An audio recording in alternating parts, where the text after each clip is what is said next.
Yay! Nahiwa pa ako. Oh my gosh. Mag-ingat kayo, guys.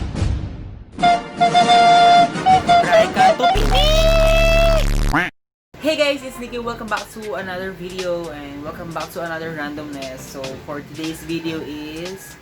Hi guys! So, ito yung gagawin natin ngayon. Kung gusto niyo siya matutunan, keep on watching the video. First na kailangan nyo ay picture frame or kahit anong glass na transparent. So, ang kailangan sunod ay photo paper or sticker paper na transparent at kailangan inkjet friendly. So, ayan. So, ang kailangan sunod natin ay inkjet printer. So, ang unang gagawin ay tanggalin niyo yung glass sa picture frame. Dahan-dahan mag-ingat kayo kasi may mga part na matutulis dito or maaari gumamit kayo ng plies or pliers. So, ayan. After nun, linisin niyo lang yung glass. So, ayan. Medyo basa pa. Pupunasan ko na lang later. So, after nyo matanggal sa picture frame yung glass, measure the length and the width of the glass. Next step is, after nyo masukat yung glass, open your PowerPoint or anything na kaya nyo mag-edit na mas madali. I prefer PowerPoint lang kasi mas madali mag-edit dito. So, at this part, kumuha ako sa Google ng reference para paggayahan. Naging creative na lang ako dun sa mga shape sa PowerPoint para magkaroon ng ganung shape din katulad ng nasa reference. Tatry ko maglagay or sa Google Drive sa information sa baba or sa description below para makakuha kayo ng template nito.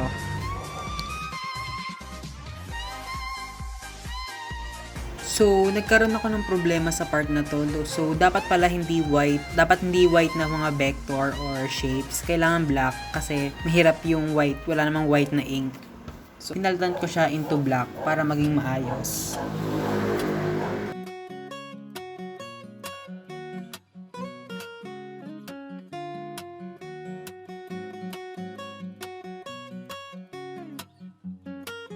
So, ilalagay ko na lang sa description yung pagda-downloadan or pwedeng Google Drive para makakuha kayo ng template.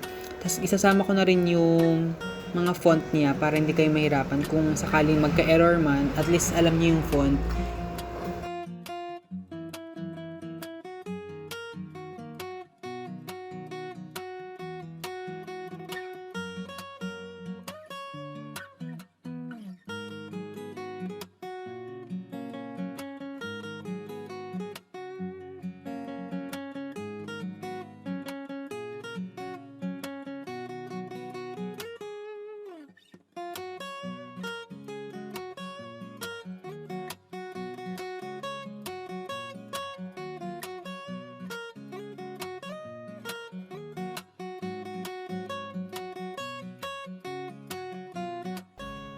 So, after may decade, mga ilang oras din na pag-aayos, ito na po siya at gugupitin ko lang at susukat.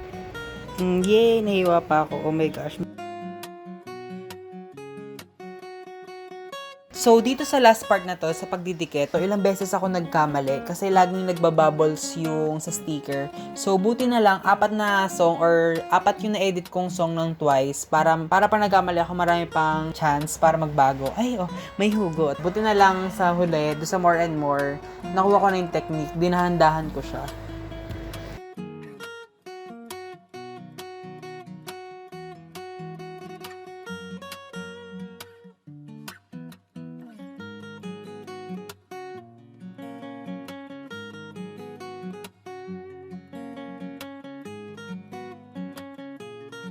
So guys, ito na yung final outcome natin or final product. So after many attempts, so nakuha din natin. Ayan. So diba, ang dali lang. So ayun lang guys. Thank you for watching. Sana may natutunan kayo and don't forget to like and subscribe.